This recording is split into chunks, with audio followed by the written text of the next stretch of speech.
নবীজি বলে দিয়েছেন গরিবদের জন্য, ওয়ালাল্লাযীনা ইউতীকুনাহু ফিদিয়াতুন তাআমু মিসকিন ফামান তাতাওয়া খায়রান ফাহুয়া খায়রুল লাহ। এক মিসকিনরে খাওয়ানোর কথা বলছি, তুই যদি 10 মিসকিনরে খাওয়াইয়া দিস তোর জন্য ভালো। আল্লাহ বলতেছেন ফামান তাতাওয়া খায়রান ফাহুয়া খায়রুল লাহ, অতিরিক্ত যদি করো এটা তোমার জন্য ভালো।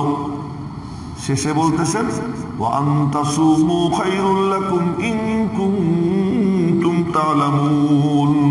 তো মনে রাখো, কোন কায়দায় যদি রোজা না রাখা দিতে পারো তোমার জন্য ভালো। আসসালামু আলাইকুম ওয়া রাহমাতুল্লাহি ওয়া বারাকাতুহু।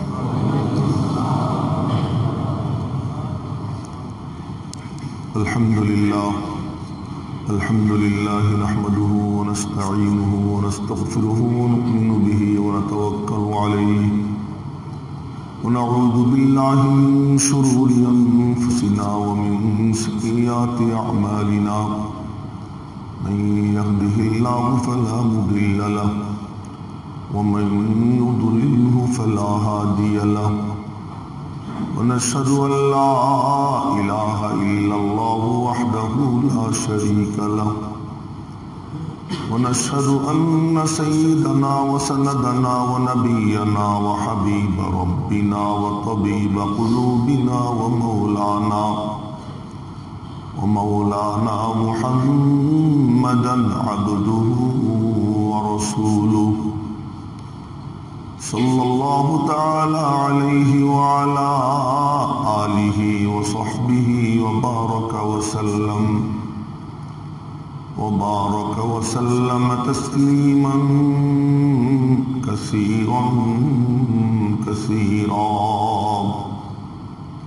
أما بعد فأعوذ بالله من الشيطان الرجيم.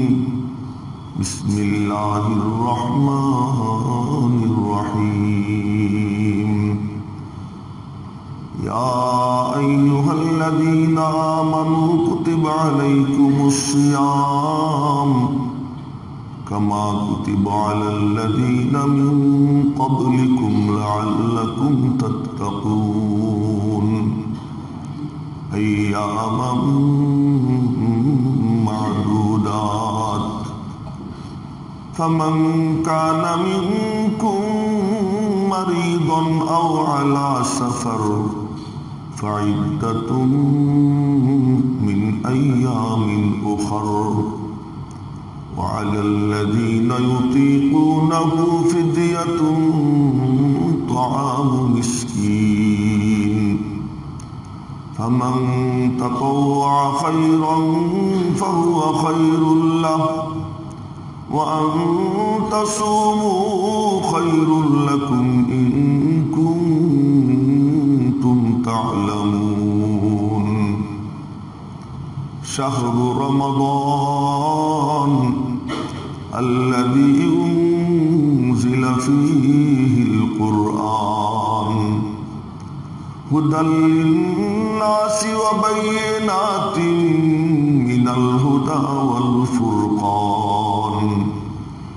فمن شهد منكم الشهر فليصم ومن كان مريضا أو على سفر فعدة من أيام أخر يريد الله بكم اليسر ولا يريد بكم العسر ولتكملوا العدة ولتكبروا الله على ما هداكم ولعلكم تشكرون.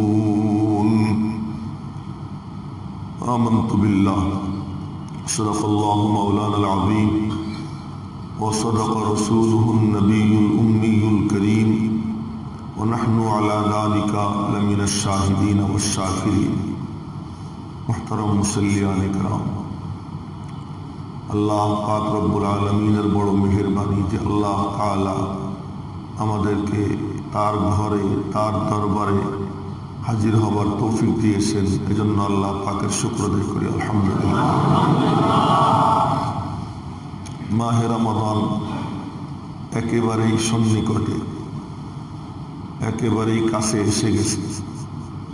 আর মাত্র 3 দিন পরেই রমাদানের সিয়াম সাধনা শুরু হয়ে যাবে।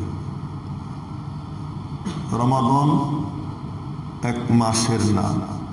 গত শুক্রবারে বলতেছিলাম যে আর কোন মাসের নাম আল্লাহ পাক তার কুদরতি জুবান দিয়ে উচ্চারণ করেন। এই কোরআনে কারীমে এই মাসের নাম আল্লাহ পাক আসমান জমিন সৃষ্টির কমপক্ষে 1000 বছর আগে এই মাসের নামকরণ করেছেন আল্লাহ পাক। তার কারণ হাদিসে পাওয়া যায় যে আল্লাহ পাক কোরআনে কারীমে তেলাওয়াত করেছেন নবীজির রূহকে সামনে নিয়ে আসমান জমিন সৃজনের 1000 বছর আগে। তো এর থেকে প্রমাণ হয় যে কোরআনে কারীমে যখন এই মাসের নাম, তো এর নামকরণ আসমান জমিন বানানোর কমপক্ষে 1000 বছর আগে করা হয়ে গেছে। তো এই মাস কতটা গুরুত্বপূর্ণ যে দোজাহানের বাদশাহ, যার আগে পরে কোনো গুনাহ নাই, তবুও আল্লাহ পাক তাকে অভয়বাণী দিছেন যে তোমার টেনশনে থাকার কোনো দরকার নাই। সে টেনশন মুক্ত করে দিছেন কি দিয়া? কোরআনে কারীমে আয়াত নাযিল করেছেন, লিয়াগফির লাকাল্লাহু মা তাকাদ্দামা মিন যামবিকা ওয়া মা তাআখার। যে তোমার অন্যায়ের যে অনুভূতি আছে মনের মধ্যে, তার কারণ গোলাম মনিবের সামনে সবসময় জড়সড় থাকে, না জানি কি হয়ে গেল, না জানি কি হয়ে গেল। তো এই কারণে আল্লাহ পাক বলতেছেন তোমার আগে পরে সব আমি আল্লাহ মাফ করে দিয়েছি। এই মাফ করে দেওয়ার অর্থ এ না যে অন্যায় করছেন আর অন্যায়কে মাফ করে দিয়েছেন। মাফের অর্থ হলো তোমার মনের মধ্যে যে এই যে বারবার আসে, না জানি কি হয়ে গেল, কি হয়ে গেল, এইটা আসার দরকার নাই, আমি আল্লাহ মাফ করে দিছি। তো এরকম সার্টিফিকেট যিনি পাইছেন, এবং ময়দানে মাহশারে আর কেউ কোনো কথা বলবে না, সব নীরব থাকবে। একমাত্র কথা বলনেওয়ালা সত্তা জনাব মুহাম্মদুর রাসূলুল্লাহ সাল্লাল্লাহু আলাইহি ওয়াসাল্লাম। এমন ব্যক্তিত্ব, সেই তিনি এই মাস আসার 2 মাস পূর্ব থেকেই দোয়া শুরু করতেন, যে দোয়া আমরা সবাই জানি, আল্লাহুম্মা বারিক লানা ফি রজব ওয়া শাবান ওয়া বাল্লিগনা রমাদান। এতটা গুরুত্বপূর্ণ মাস, নিজের আমল দিয়ে এই মাসের গুরুত্ব নবীজি বুঝাইছেন। এবং সাহাবায়ে কেরামের সামনে এই মাসের আগমন ধ্বনি কিভাবে ঘোষণা করলেন নবীজি বলেছিলাম গত শুক্রবারে। নবীজি মিম্বরে বসে বললেন, হাদা ইস্তাকবিলুকুম বিমাযা তাস্তাকবিলুন। এ তোমাদের সামনে আসতেছে, তোমরা কি দিয়ে তাকে স্বাগতম জানাবে? একটা বাক্য, একটা কথা। নবীজি বললেন, এ আসতেছে তোমাদের সামনে, তোমরা তাকে কি দিয়ে স্বাগতম জানাবে? তো সাহাবায়ে কেরাম চিন্তায় পড়ে গেছেন, কে আসতেছে, কে আসতেছে? সব নীরব নিস্তব্ধ। নবীজি আবার বললেন, সব নীরব। তৃতীয়বারে আবার বললেন। তখন হযরত ওমর বললেন, ইয়া রাসূলুল্লাহ, আদুবুন, কোন শত্রু আসতেছে? নবীজি বললেন, না। আবার জিজ্ঞেস করলেন, আওয়াহয়ুন ইয়ানজিল, কোন ওহী নাজিল হচ্ছে? নবীজির কথার ধরনে মনে হইতেছে কেউ আসতেছে। সে আশাটা কি? কোন ওহী নাজিল হইতেছে? নবীজি বললেন, না। তো কোন শত্রু আসতেছে? নবীজি বললেন, না। হযরত ওমর বললেন, তাহলে কে? আল্লাহর হাবিব বললেন, রমাদান মাস। রমাদান মাস তোমাদের সামনে আসতেছে। তো আগমন ধ্বনি ঘোষণা করছেন এইভাবে। আবার 29 তারিখে বললেন, আতাকুম শাহরু রমাদান শাহরুন মুবারক, আসছে তোমাদের সামনে রমাদান মাস। বড় বরকতময়। শাহরুন আযীম, মহান মাস, নবীজির ভাষা। শাহরুন আযীম, মহান মাস। শাহরুন মুবারক, বড় বরকতময়। জাআলাল্লাহু কিয়ামা লাইলিহি তাতাব্বুআ ওয়া সিয়ামা নাহারিহি ফরিযা। আল্লাহ পাক ও দিবসের রোজা রাখা তোমাদের উপরে ফরজ করেছেন এবং রাতে কিয়াম করা তোমাদের জন্য নফল করে দিয়েছেন। এই মাস আমাদের সামনে সমাগত। তো গত শুক্রবারে বলতেছিলাম যে এই মাসকে স্বাগতম জানানোর প্রস্তুতি গ্রহণ করা দরকার। সেই প্রস্তুতি কি? প্রস্তুতি হলো যে আমি আমার নিজেকে পবিত্র বানাবো। পবিত্র বানাই কেমনে? দৃঢ় ইচ্ছা শক্তি দিয়া। দৃঢ় ইচ্ছা শক্তি যে আমি ইচ্ছা করলাম এই কাম আর করব না, এবং মনে মনে আল্লাহ রাব্বুল আলামিনের সাথে কথা বলা। তার কারণ আল্লাহ পাক সকলের জন্য আলাদা, প্রত্যেকের জন্য আলাদা আলাদা, কোনো জ্যাম লাগে না।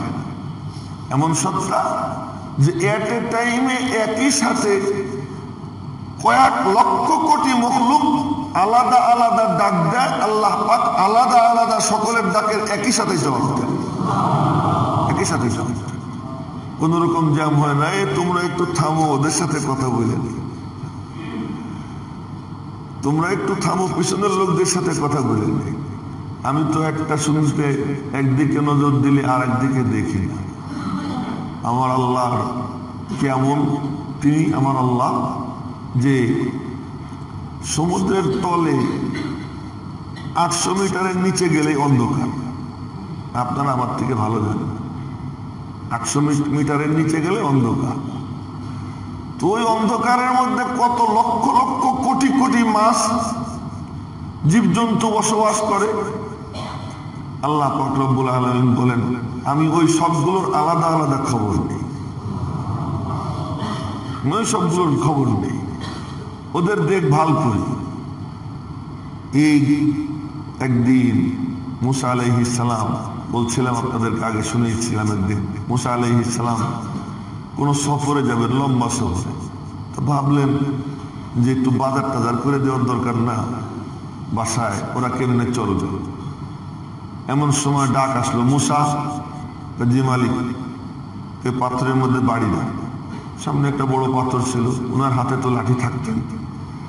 বাড়ি দেয়, বাড়ি দিয়েছেন, পাথরটা ভেঙে গেছে। দেখেন ভিতরে আর একটা পাথর।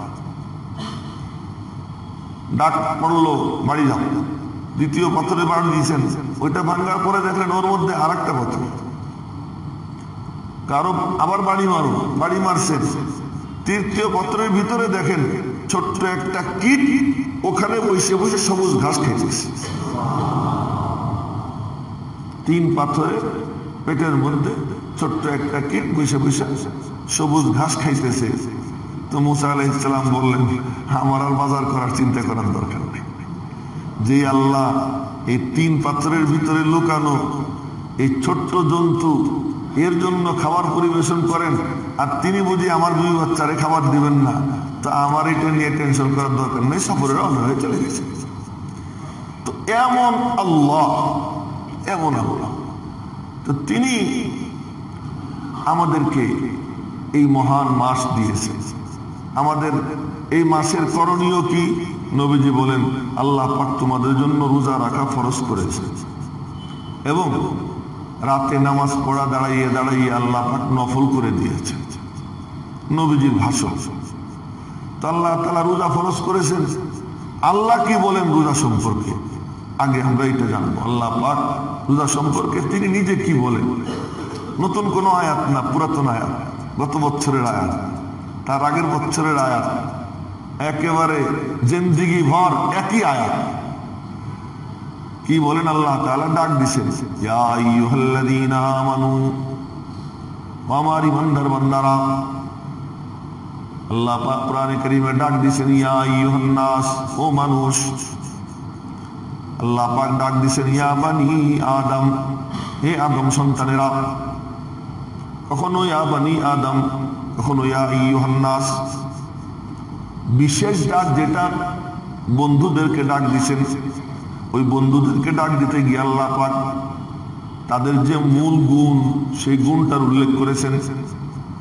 বন্ধু কেন বললাম? রব্বুল আলামিন বলেন আল্লাহু ওয়ালিয়ুল্লাযীনা আমানু, আমি আল্লাহ মুমিনদের বন্ধু। আল্লাহ পাক বলেন আল্লাহু ওয়ালিয়ুল্লাযীনা আমানু, আমি আল্লাহ যারা মুমিন তাদের বন্ধু। অন্য আয়াতে বলেন ওয়াল্লাযীনা আমানু আশাদ্দু হুব্বান লিল্লাহ, যারা মুমিন তারা আমি আল্লাহকে সবচেয়ে বেশি মহব্বত করে।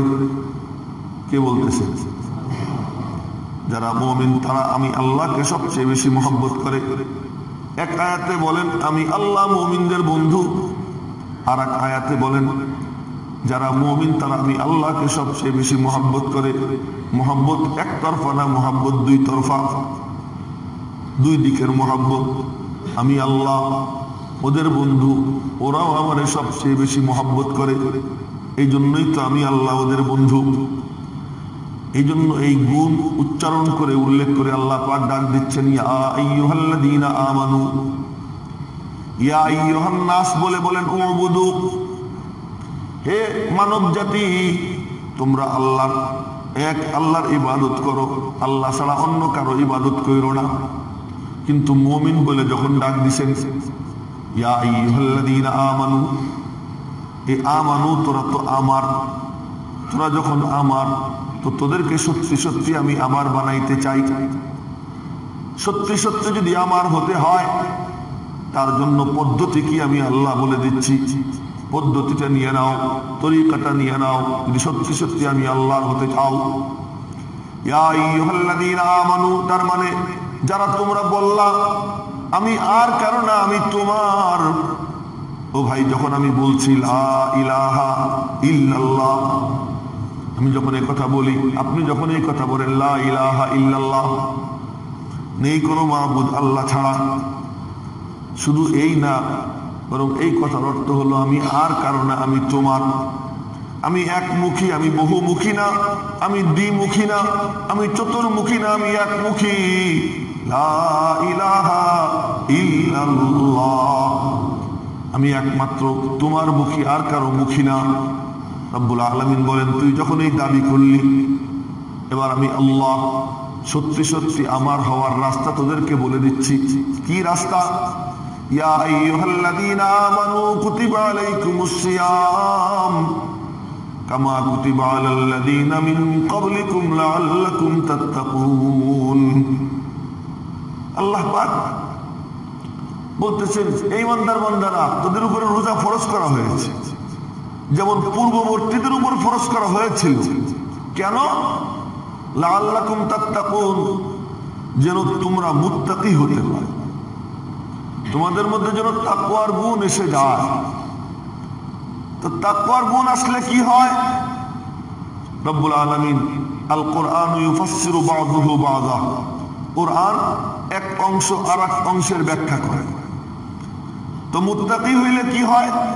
আল্লাহ পাক বলেন ইন্নাল্লাহা মা'আল্লাযীনা ইত্তাকাউ, যে মুত্তাকি হয় আমি আল্লাহ তার সঙ্গী হয়ে যাই। অন্য আয়াতে বলেন ইন্নাল্লাহা ইউহিব্বুল মুত্তাকিন, আল্লাহ তাআলা মুত্তাকিনদেরকে মহব্বত করেন। আল্লাহ পাক রব্বুল আলামিন রোজা যে রাখবে, সে রোজা রাখার মাকসাদ কি? লাআল্লাকুম তাত্তাকুন, যেন তুমি মুত্তাকি হতে পারো। লক্ষ্য করার বিষয়, আল্লাহ পাক নামাজের কথা বলছেন, বলেন নাই এজন্য নামাজ ফরজ করলাম যেন তুমি মুত্তাকি হতে পারো। যাকাতের কথা বলছেন, আতুজ যাকাত, যাকাত দাও, কিন্তু বলেন না এজন্য যাকাত ফরজ করলাম যে যেন তোমরা মুত্তাকি হতে পারো। হজ বলেন নাই যে হজ এজন্য ফরজ করলাম যেন তোমরা মুত্তাকি হতে পারো। একমাত্র ইবাদত, যে ইবাদতের কথা বলে আল্লাহ বলতেছেন লাআল্লাকুম তাত্তাকুন, যেন তুমি মুত্তাকি হতে পারো। তার মানে এমন ইবাদত যে একদম নাকে দড়ি দিয়ে আল্লাহ তাকে ভয় করাইয়া ছাড়ে। অন্য কোন ইবাদত করতে গেলে সেখানে আল্লাহর ভয়ই করবে, এটা জরুরি না। নামাজ পড়তেছে, নামাজ না পড়লে মানুষ কি বলবে? নামাজ না পড়লে মানুষ কি বলবে? নামাজ পড়ে। রোজা রাখলে না রাখলে মানুষ কি বলবে? মানে মানুষের বলা না বলায় কিছু আসে যায় না। আমি মানুষকে দেখাইয়া রোজাদার সারাদিন দোল পিটাইতে পারি, কোনো সমস্যা নেই। গোপনে আমি খাইলে কে দেখে? গোপনে যদি আমি খাই কে দেখে? অথচ যে রোজা রাখে তার অবস্থা কি দাঁড়ায়? হুজুর ওই করতেছিলাম, একটু চুল কেটেছিলাম, একটু রক্ত বেরোয় গেছে, আমার রোজার কি হবে? তার রক্ত বেরোয়েছে, কে দেখছে? তো সে দেখছে, আর কেউ দেখে নাই। কুলি করতেছিলাম, কুলির সময় মনে হইল যেন একটু পানি ভিতরে চলে গেছে, হুজুর আমার রোজার কি হবে? নাক পরিষ্কার করতেছিলাম, মনে হইল যেন বাতাসের সাথে একটু পানি ভিতরে গেছে। রোজা আসার আগে মাসলা জিজ্ঞেস করা শুরু করে যে এনহেলাল একটু, এই রোগ আছে আমার, এনহেলাল নেই, এটা একটু নিলে কি রোজার কোনো ক্ষতি হবে? রোজা আসার 1 মাস আগে মাসলা জিজ্ঞেস করে কি ব্যাপার? কিন্তু আর কেউ দেখে না, বলে আর কেউ দেখার দরকার নাই তো। তার মনের মধ্যে এই কথা, কে দেখতেছে? আল্লাহ দেখতেছে। রোজা রাখতে গেলে আল্লাহকে স্মরণ করা ছাড়া কেউ রোজা রাখতে পারে না। রব্বুল আলামিন বলতেছেন, কুতিবা আলাইকুমুস সিয়াম কামা কুতিবা আলাল্লাযীনা মিন ক্বাবলিকুম লাআল্লাকুম তাত্তাকুন। ও আমার ইমানদার বান্দারা, তোমরা দাবি করছো তোমরা আমার, সত্যি যদি আমার হতে চাও তার তরিকা দিয়ে দিলাম। মাহে রমাদানের সিয়াম সাধনা করো, ফল কি দাঁড়াবে? তোমাদের মধ্যে তাকওয়ার গুণ এসে যাবে। তাকওয়ার গুণ যদি এসে যায়, আমি আল্লাহ তোমাদের হয়ে যাব, তোমরাও আমার হয়ে যাবা, পরস্পরের সম্পর্ক কায়েম হয়ে যাবে। মেরে মুহতারাম ভাইও, বলতে গিয়ে বলতেছেন, তো শুধু তোমাদের উপর ফরজ না, আগেও ফরজ করা ছিল। প্রত্যেক উম্মতের উপর রোজা ছিল, বিক্ষিপ্ত ছিল। কোন উম্মতকে 2টা, কোন উম্মতকে 5টা, কারো রোজা এই ধরনের, কারো রোজা ওই ধরনের, বিভিন্ন ধরনের রোজা ছিল। কিন্তু তোমাদেরকে আমি একটা না 1 মাস দিছি, যা আর কাউকে দেইনি। আর কোন উম্মত এটা পায় নাই যে একটা না 1 মাস সিয়াম সাধনা আল্লাহ পাক এই উম্মতকে দান করেছেন। বইলে কি বলতেছে?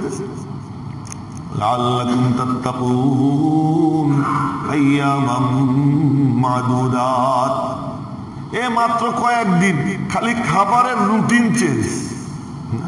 এই উম্মতের জন্য রোজা কি? এ ভালো করে লক্ষ্য করো, এই উম্মতের জন্য রোজা কি? বলে রোজা হলো খাবারের রুটিনটা চেঞ্জ করা, আর কিচ্ছু না। আর অন্য উম্মতের রোজা ছিল কি? ইফতার টু ইফতার। আজকে ইফতার করলো, এই ইফতারের টাইম থেকে রোজা শুরু, আবার আগামীকালকের ইফতার পর্যন্ত একটানা 24 ঘন্টা।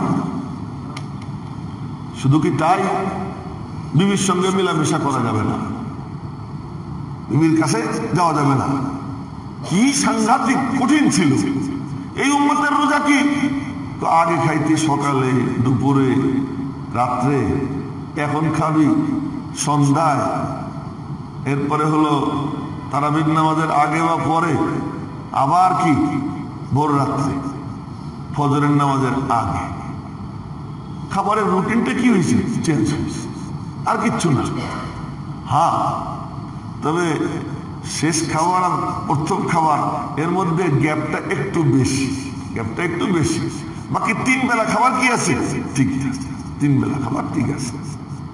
মেরে মাতরম ভাইও বলে বলতেছেন, এই এটা কয়দিন জানিস নি?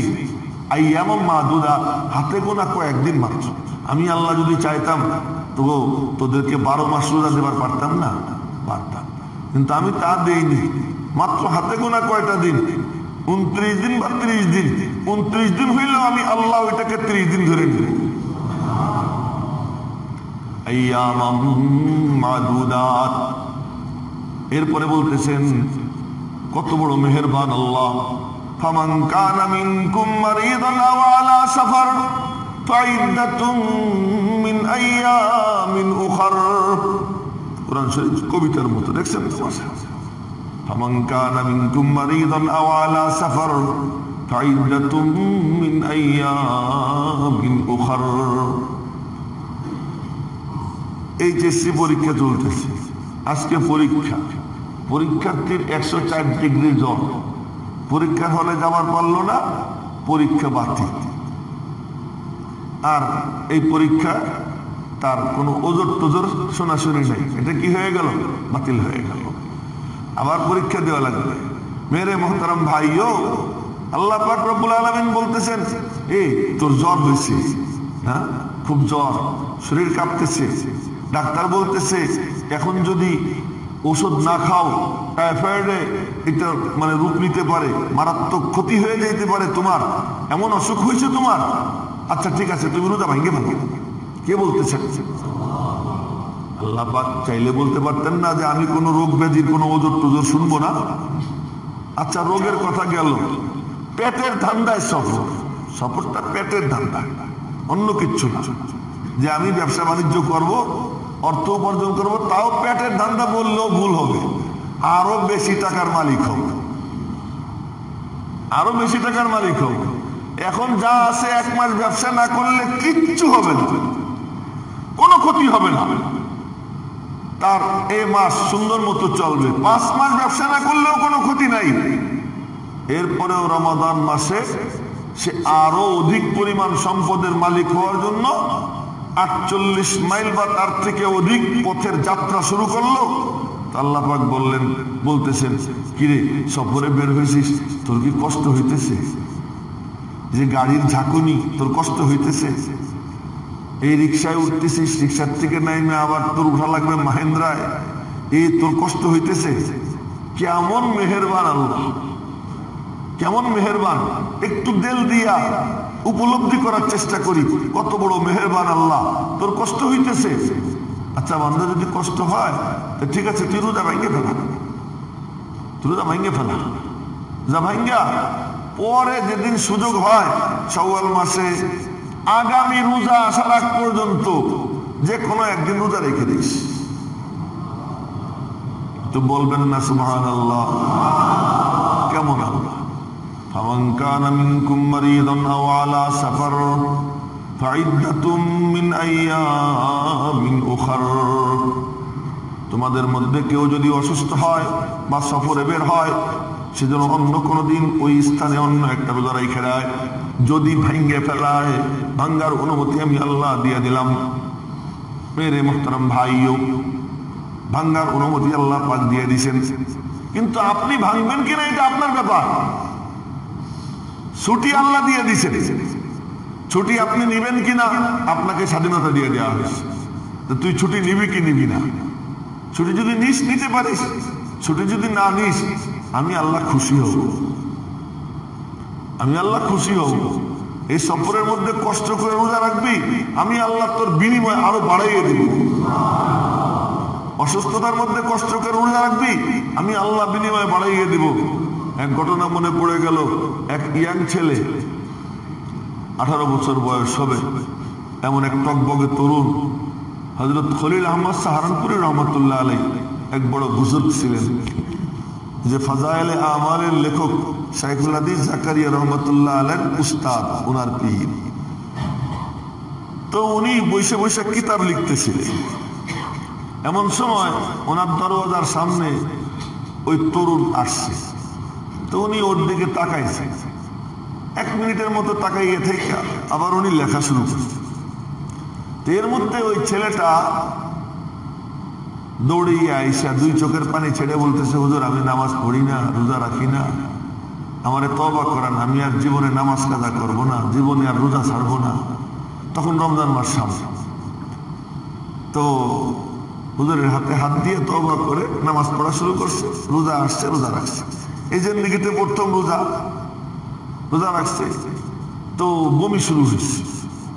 এখন ডাক্তাররা বলতেছে, মুফতি সাহেবরা বলতেছে যে তোমার জন্য রোজা ভাঙ্গা যায়। ডাক্তার বলতেছে রোজা ভাঙ্গো, এখনই তোমার ওষুধ খাইতে হবে। ও বলতেছে এতদিন রাখিনি, এই প্রথম রাখলাম, মরণ আসে মরে যাবো, রোজা ভাঙবো না। যেই রোজা আমার মৌত আছে, মরে যাব, রোজা ভাঙবো না। দাস্ত হইতেছে, বমি হইতেছে, এই করতে করতে শহীদ হয়ে গেছে, রোজা ভাঙে নাই, রোজা ভাঙে। কি ব্যাপার? তোমার রোগ ব্যাধি, অসুস্থতা, রোজা রাখতে গেলে সমস্যা। তুমি মনে মনে সিদ্ধান্ত নাও যে আমি রোজা রাখছি আল্লাহর জন্য। কেউ যদি হজে যায় আর হজের মধ্যে ইহরামের কাপড় পরে লব্বাইক লব্বাইক কইতে থাকে, যদি মৌত হয়ে যায় তো হাসরের ময়দানে ওই রকম ইহরামের কাপড় পরে লব্বাইক বলতে বলতে হাসরের ময়দানে উঠবে।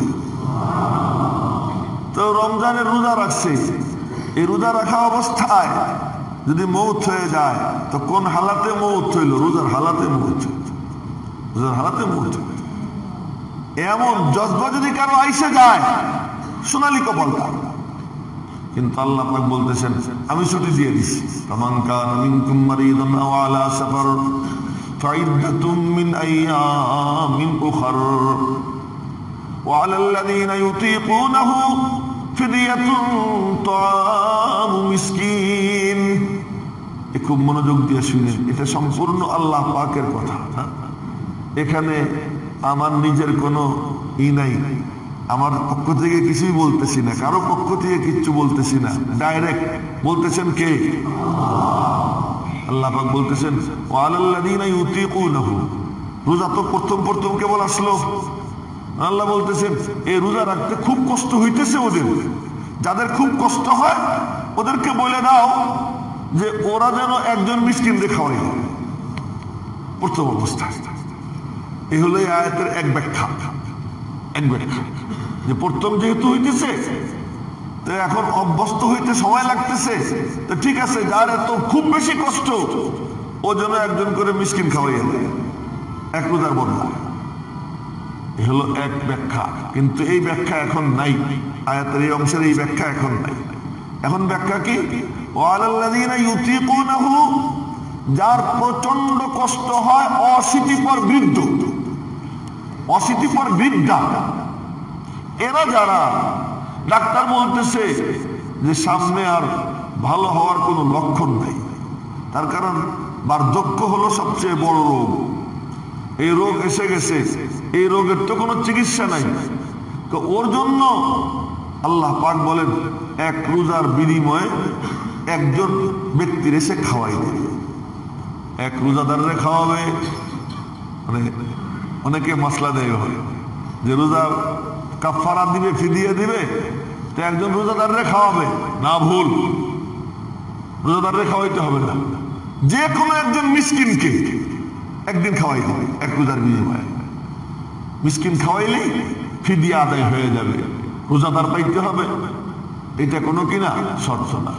আমরা তো মুসল্লি, রোজাদার, মুমিন, মুত্তাকি এদের কথা খালি বলি, কিন্তু আল্লাহ পাকের বান্দা তো সবাই, আল্লাহ তো সকলের রাজ্জাক। ওই মিসকিন যে, ওই মিসকিনও নামাজ পড়ে না, রোজা রাখে না, কিচ্ছু করে না, মিসকিন, তুমি মিসকিনকে খাওয়াই দাও, তোমার রোজার কাফারা আদায় হয়ে যাবে, ফিদিয়া আদায় হয়ে যাবে। ওয়ালাল্লাযীনা ইউতীকুনাহু ফিদিয়াতুন তাআমু মিসকিন। এখন কয় যে কতটুক খাওয়াবো, কি পরিমাণ কিতাবে আসছে এক সদকায়ে ফিতরের পরিমাণ। এক সদকায়ে ফিতর কত হয়? ৭৭ টাকা, ৭০ টাকা। ও ভাই, আপনারা যার যার বিবেককে জিজ্ঞেস করেন তো, ৭০ টাকা দিয়ে বর্তমানে কি একবেলা খাওয়ার হয়? একবেলা খাওয়ার হোটেলে কেউ নাস্তা খাইতে বসলে ৭০ টাকার কি হয় না? নাস্তা হয় না। হইতে পারে, কি হইতে পারে? ডাইল, ভাজি আর রুটি। এর বাইরে যদি খালি গোশত বা মাছের নাম নেয় তাহলে কমপক্ষে 200 থেকে 250 টাকা বাজেট করতে হবে। কিন্তু এই রোজার কাফারা কি দিবে, ফিদিয়া কি দিবে, হুজুরের কাছে মাসলা জিজ্ঞেস করতে আছে। হুজুর সর্বনিম্ন কত দিলে চলে? তো যোগ বিয়োগ করে হুজুর বলে কি এই 1500-1800 দিলেই চলে। তো হুজুর দিয়ে দেয় পুরো এক মাসের রোজার কাফারা কত? 1800 টাকা, 2000 টাকা, বাস খালাস। আরে মিয়া, ওই যে ফিদিয়াতুন তাআমু মিসকিন, এক সদকায়ে ফিদির পরিমাণ বলা হয়েছে কার জন্য? গ্রামের লোক না খেয়ে থাকে, দিন আনে দিন খায়, এমন লোক, তার জন্য এই বিধান। তুমি তোমার ব্যাপারে চিন্তা করো, একদিন খাইতে গেলে তোমার কত লাগে? তোমার একদিন খাইতে গেলে যত লাগে, আরে এরপরেও যদি আল্লাহ মাফ করে দেয়, আল্লাহ শুকর। সুতরাং এই ব্যাপারে ওই রকম চাপাচাপি মাসলা জানতে আসবেন না। যদি কারো এরকম হয়ে যায়, সে একজন মিসকিন যেন স্বাচ্ছন্দ্যে 3 বেলা ইফতার, প্রথম রাত্রের খাবার, শেষ রাতের খাবার এই জন্য খাইতে পারে স্বাচ্ছন্দ্যে, স্বাভাবিকভাবে, তার এই পরিমাণ পয়সা দিয়ে দেওয়া। আল্লাহ পাক তো কোনো অঙ্ক বলেন নাই যে এই অঙ্ক, এটা নবীজি বলে দিয়েছেন গরিবদের জন্য। ওয়ালাল্লাযীনা ইউতীকুনাহু ফিদিয়াতুন তাআমু মিসকিন ফামান তাতাওয়া খায়রান ফাহুয়া খায়রুল লাহ। এক মিসকিনরে খাওয়ানোর কথা বলছি, তুই যদি 10 মিসকিনরে খাওয়াইয়া দিস তোর জন্য ভালো। আল্লাহ বলেছেন ফামান তাতাওয়া খায়রান ফাহুয়া খায়রুল লাহ, অতিরিক্ত যদি করো এটা তোমার জন্য ভালো। শেষে বলতেছেন ওয়া আনতাসুমু খায়রুল লাকুম ইন কুনতুম তা'লামুন। তবে মনে রাখো, কোন কায়দায় যদি রোজা রাখা দিতে পারো তোমার জন্য ভালো। শেষে বলতেছেন আল্লাহ ওয়া আনতাসুমু খায়রুল লাকুম। এই মিয়া জুতা তলায় তলায় মিশাইতে হবে। এই যে কে, এই জুতা তলায় তলায় মিশাও।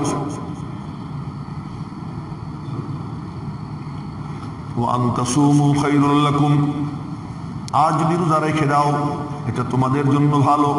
ইন কুনতুম তা'লামুন, যদি কিছু ঘিলু থাকে, মাথায় বুদ্ধি শুদ্ধি থাকে, কিছু জানা শোনা থাকে, তাহলে বুঝবা রোজা রাখা কত ভালো। কেন 11 মাস যদি এক পাল্লায় রাখা হয়, আর রমাদানের 1 মিনিট যদি এক পাল্লায় রাখা হয়, তবু 11 মাস ওই 1 মিনিটের সমান হবে না। এত দামি, এত দামি রমাদানের একটা রোজা যদি এক পাল্লায় রাখা হয়, সারা জিন্দেগির নফল রোজা যদি এক পাল্লায় রাখা হয়, ওই এক রোজার সমান হবে না। মেরে মুহতারাম ভাইও, আল্লাহ পাক বলেন ওয়া আনতাসুমু খায়রুল লাকুম ইন কুনতুম তা'লামুন।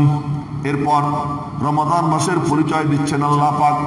শাহরু রমাদান আল্লাযী উনজিলা ফীহিল কুরআন। রমাদান মাস এত দামি কেন জানোনি? কেন? এই মাসেই আমি আল্লাহ কুরআন নাজিল করেছি। আল্লাযী উনজিলা ফীহিল কুরআন, কি চমৎকার আল্লাহ পাকের কালামের রিদম দেখেন। শাহরু রমাদান আল্লাযী উনজিলা ফীহিল কুরআন হুদাল লিন-নাস ওয়া বায়িনাতিন মিনাল হুদা ওয়াল ফুরকান। 3 বার দম সাল্লাম, আর 3 জায়গায় শেষে কি নূর না? 3 জায়গায় শেষে নূর।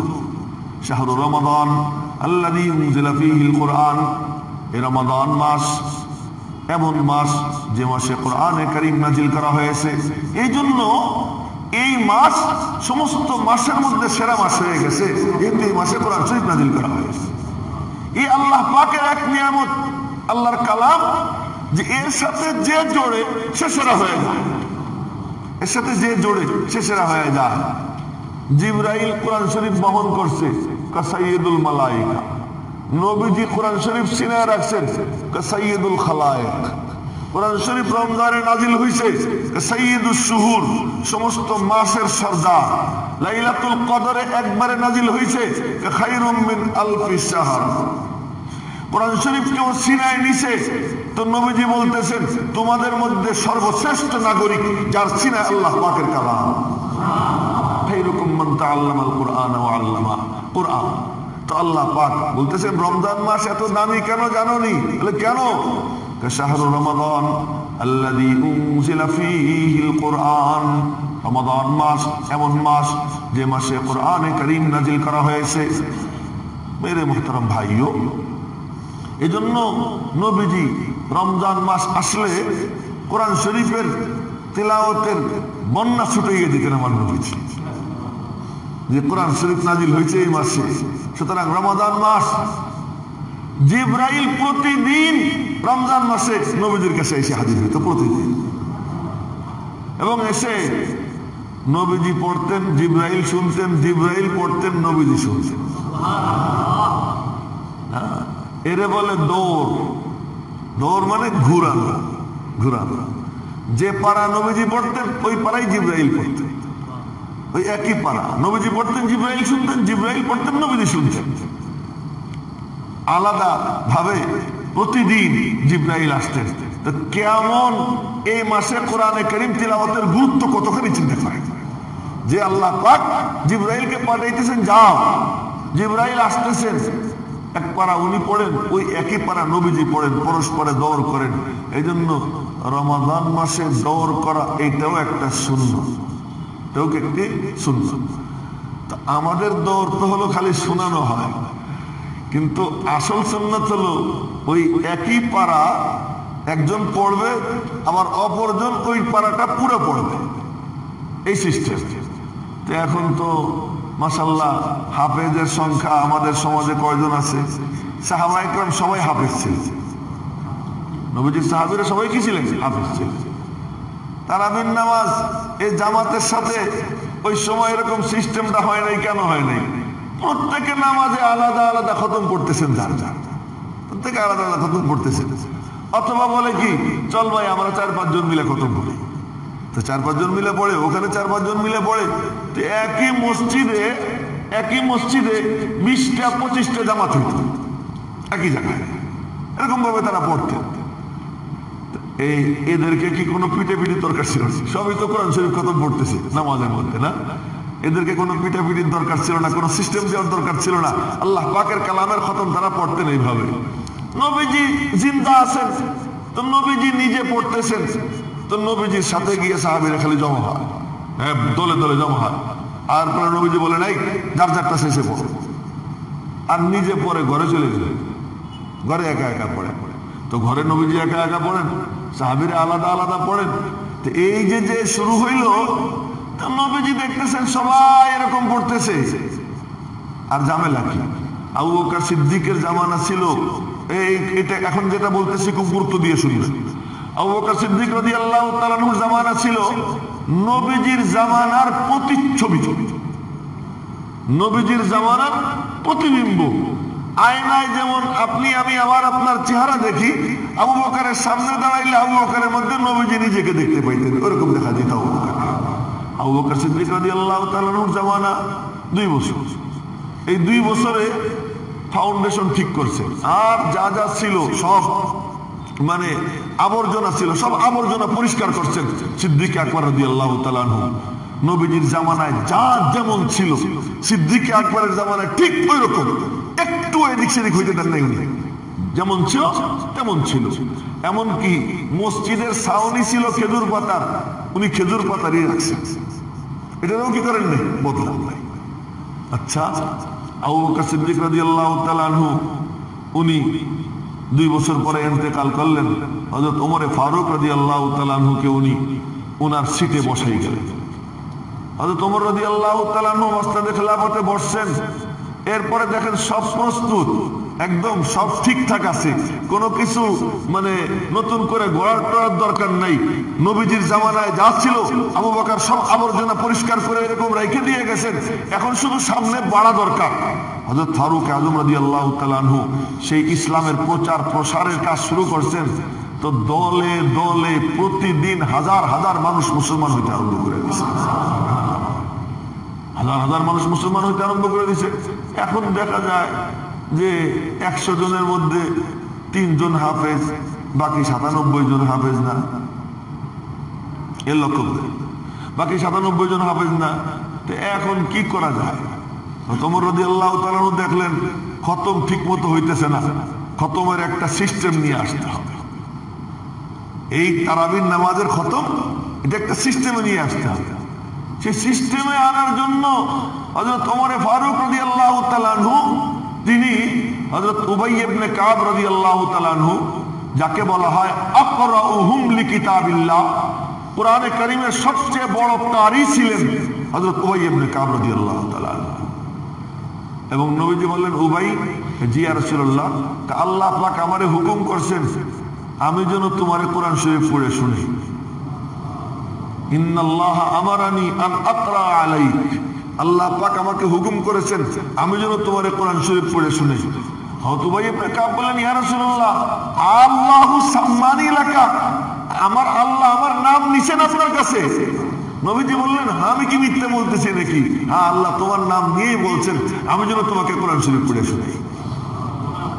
এই সাহাবী হলেন হযরত উবাই ইবনে কাব রাদিয়াল্লাহু তাআলা আনহু।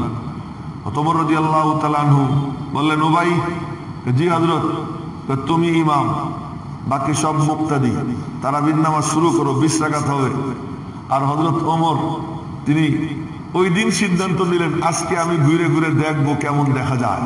তখন তো একজন দুইজন না, তখন তো হাজার হাজার মুসলমান। হযরত উবাই ইবনে কাব ইমামত করতেছেন, হাজার হাজার মুসলমান পিছনে কাতার দিয়ে নামাজ পড়তেছেন, তার মধ্যে শত শত সাহাবী। হযরত ওমর চতুর্দিকে ঘুরে দৃশ্য দেখতেছেন আর বলতেছেন, নিমাতিল বিদআতু হাযিহি, আমি একটা চমৎকার বেদাত চালু করলাম। হযরত ওমর বলতেছেন, কে বলতেছেন? ওমর ফারুক রাদিয়াল্লাহু তাআলা, আমি একটা চমৎকার বেদাতের কার্যক্রম শুরু করলাম। আমার নবীজি বলতেছেন, ওমর যা করে ওইটা বেদাত না, ওইটা আমি নবী আল্লাহর পক্ষ থেকে সুন্নাত ঘোষণা করে দিলাম।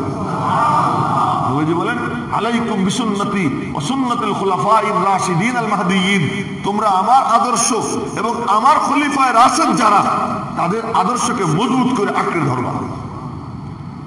হযরত ওমর রাদিয়াল্লাহু তাআলা আনহু জামাতের সাথে 20 রাকাত তারাবি চালু করলেন। ও ভাই, আমি আপনাদেরকে জিজ্ঞাসা, বাবারা ঝটপট বসে পড়বেন। তো 20 রাকাত তারাবি হযরত ওমর রাদিয়াল্লাহু তাআলা আনহু চালু করলেন। জামাতের সাথে এই কার্যক্রমটা উনি শুরু করলেন। আমি আপনাদেরকে জিজ্ঞেস করি, নবীজির আদর্শের পরিপন্থী কোন কাজ, নবীজির মর্জির পরিপন্থী কোন কাজ যদি হযরত ওমর করতেন, ওই সাহাবীরা কি হযরত ওমরকে ছেড়ে দিতেন? কি বলেন আপনারা? শত শত সাহাবী তখন জিন্দা, হাজার শত শত ভুল বলছি, হাজার হাজার হাজার হাজার সাহাবী তখন জিন্দা। হযরত ওমর এই কার্যক্রম শুরু করলেন, যেখানে হযরত ওমর মিম্বরে খুতবা দিতে দাঁড়াইছে। খুতবা দিতে দাঁড়াইয়া উনি বলতেছেন, আমি যদি কোনো উল্টাপাল্টা করি, নবীজির তরিকার বাইরে কিছু করি, তা আপনারা আমাকে শুধরাইয়া দিয়েন। তো এক বৃদ্ধ সাহাবী, উনি তরবারি খাপ থেকে বের করে বললেন, ওমর, তুমি ভালো করে মনে রেখো, যদি আমার নবীজির আদর্শ থেকে একটু বিচ্যুত হও, তা আমার তরবারি তোমার জন্য যথেষ্ট। আমার তরবারি তোমার জন্য যথেষ্ট, আমি তোমাকে সাইজ করে দেব। হযরত ওমর বললেন, আলহামদুলিল্লাহ, আমার আর কোনো টেনশন নেই, আমি নবীজির আদর্শ চিন্তা রাখতে পারবো। এখন এমন লোক যে উম্মতের মধ্যে আছে, হযরত ওমরের তরবারি দেখাইতেছেন। হযরত ওমর রাদিয়াল্লাহু তাআলা আনহু খুতবা দিতে দাঁড়াইছেন। তো এক বুড়া বলতেছে, ওমর খুতবা পরে দেবেন, আগে কথা আছে। কি কথা? কই যে আপনার গায়ে দেখতেছি 2টা কাপড়, আমরা সবাই পাইলাম চাদর একটা করে, আপনি 2টা পাইলেন কোথায়? চিন্তা করেন তো। জামে মসজিদের মিম্বরে ফারুক আজম হযরত ওমর, নবীজি বলেন, আমার পরে কেউ নবী হইলে ওমর হইতো। সেই ওমর খুতবা দিতে দাঁড়াইছেন, আর বুড়া বলতেছে খুতবা পরে হবে, আগে আমার কথার জবাব দেন। হযরত ওমর বললেন, কি কথা বলেন? আপনার গায়ে চাদর 2টা কেন? নতুন চাদর সবাই আমরা একটা একটা করে পাইছি, আপনিও ভাগে একটা পাবেন, 2টা কোথায় পাইলেন? হযরত ওমর বললেন, এর জবাব তো আমি দিব না, এ আব্দুল্লাহ তুমি জবাব দাও। হযরত ওমরের ছেলে, আব্দুল্লাহ তুমি জবাব দাও। হযরত আব্দুল্লাহ ইবনে ওমর দাঁড়াই বললেন যে, আব্বারও একটা, আব্বা 2টা নেন নাই, তবে আমার ভাগের যেটা শুক্রবারে আব্বা জুমার নামাজটা যেন ভালো কাপড় পরে পড়াইতে পারে, এজন্য আমি আমার চাদরটা আব্বারে দিয়ে দিচ্ছি। তাহলে আব্বাও একটাই নিছেন। তো এই ওমর ওই সাহাবীদের সামনে তিনি 20 রাকাত তারাবি চালু করলেন। 20 রাকাত তারাবি চালু করার পরে সব সাহাবীরা মেনে নিলেন। ওই যে জামাত শুরু হয়েছে মসজিদে নববীতে 20 রাকাতের, আজও পর্যন্ত 20 রাকাত তারাবির জামাত মসজিদে নববীতে চলতেছে। মক্কা শরীফে মসজিদে হারামে চলতেছে। আমাদের তারাবি যখন শুরু হয় 8 রাকাত হইলেই দৌড় শুরু হয়ে যায়। কোথায় পাইলাম? কই ইউটিউবের ঘুমটা দেওয়া মৌলবী সব করছি। কোন জায়গা পাইছো? বুখারী শরীফের হাদিসে আছে। তো বুখারী শরীফের হাদিস তো ওমরের মাধ্যমে আমাদের কাছে আসছে, সাহাবায়ে কেরামের মাধ্যমে আমাদের কাছে আসছে। তো নবীজির হাদিস তারা জানে না, তোমরা জানো। কি আশ্চর্য, কি আশ্চর্য মেরে মোহতারাম ভাইও। তো সাহাবায়ে কেরামের ঐক্যমতে কোন রকম দ্বিমত ছাড়া 20 রাকাত তারাবি সুন্নতে মুআক্কাদা, এবং 20 রাকাত তারাবিতে এক খতম কোরআন শরীফ সুন্নতে মুআক্কাদা। যেহেতু আমাদের হাফেজের সংখ্যা অত নাই, এজন্য আমরা কি করি, মসজিদে ভালো হাফেজ রাখি, ওই হাফেজ সাহেবরা পড়েন, আমরা তাদের পিছনে ইক্তেদা করে শুনি। তো আল্লাহ পাক সকলের আমলনামায় এরকম এক খতম কোরআন শরীফ যে সুন্নতে মুআক্কাদা, এর সব আল্লাহ পাক আমলনামায় দান করে দেন। তো মাশাআল্লাহ, এই মসজিদের আপনারা দান বাক্স চালিয়ে দেন। এই মসজিদের সূচনা লগ্ন থেকে আজ পর্যন্ত কোনোদিন তারাবি বাদ যায় নাই, খতমে তারাবি হয়েছে। এবারও ইনশাল্লাহ হবে। তো আগামী শুক্রবার তো রোজার মাঝে পড়বে। তো তারাবি সম্পর্কে আরো কিছু কথা বলার দরকার ছিল, সেই কথাগুলো রমজান শুরু হইলেই পরে বলবো ইনশাআল্লাহ। আজকে সময় নাই, সময় এমনি বেশি হয়ে গেছে, লক্ষ্য করিনি আমি।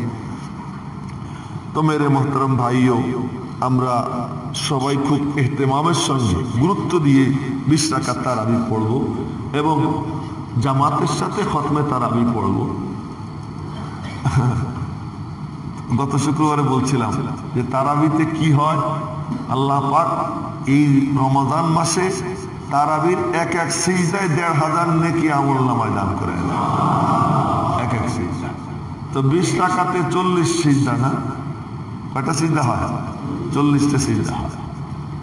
তো 40 মানে 1500 করে যদি হয়, তাহলে হিসাব করেন তো কত হয়, না 40,000 আরো 20,000, না 60,000 নেকি শুধু এই 40টা সিজদায় হবে। বাকি রুকুতে সব হবে কিনা, না তিলাওয়াতে সব হবে কিনা? তো এইবার কোন ক্যালকুলেটর আছে নাকি জমিনে, যে ক্যালকুলেটর দিয়ে তারাবির নামাজের নেকি হিসাব করা যাবে? আল্লাহ পাক যেন আমাদেরকে ওই নেকি অর্জনের মানসিকতা নিয়ে, বিতর্ক যখনই কেউ 8 রাকাতের কথা বলবে, কোনি দিয়ে গুতে মারবে। পরিষ্কার বলতেছি, কোনি দিয়ে গুতে মারবেন। তুই হাদিসের কি জানিস? হযরত ওমর হাদিস জানতেন না, সাহাবীরা হাদিস জানতেন না, বড় বড় বুজুর্গরা হাদিস জানেন না। এখন মক্কা শরীফ, মদিনা শরীফে 20 রাকাত হইতেছে, তারা হাদিস জানে না। তুই হাদিস নিয়ে মসজিদে লাভ দিয়ে আসছিস, ফিতনাবাজ কোথাকার। এরা সব ফিতনাবাজ, মসজিদে ফিতনা সৃষ্টি করে। এদের ব্যাপারে আমরা সাবধান থাকবো। কখনো যেন তাদেরকে সামান্য প্রশ্রয় না দেওয়া হয়। মসজিদে এসে 8 রাকাত পড়ে যে দৌড় দিবে, এই ভাই ধৈরা বলে আর 4 রাকাত পড়ে না, আস্তে আস্তে ওরেও 20 রাকাতের অভ্যস্ত বানাবো। মারামারি করবো না, মারামারি করবো না, কায়দা করে তারেও যেন 20 রাকাতে অভ্যস্ত বানানো যায়। আল্লাহ পাক আমাদের সকলকে তৌফিক দান করেন। আল্লাহ যেন তার মর্জি মোতাবেক রমাদানের রোজা রাখবার, তারাবি পড়বার তৌফিক দান করেন। যাদের সুন্নত বাকি আছে, কাবলা জুমা 4 রাকাত পড়ে নেই।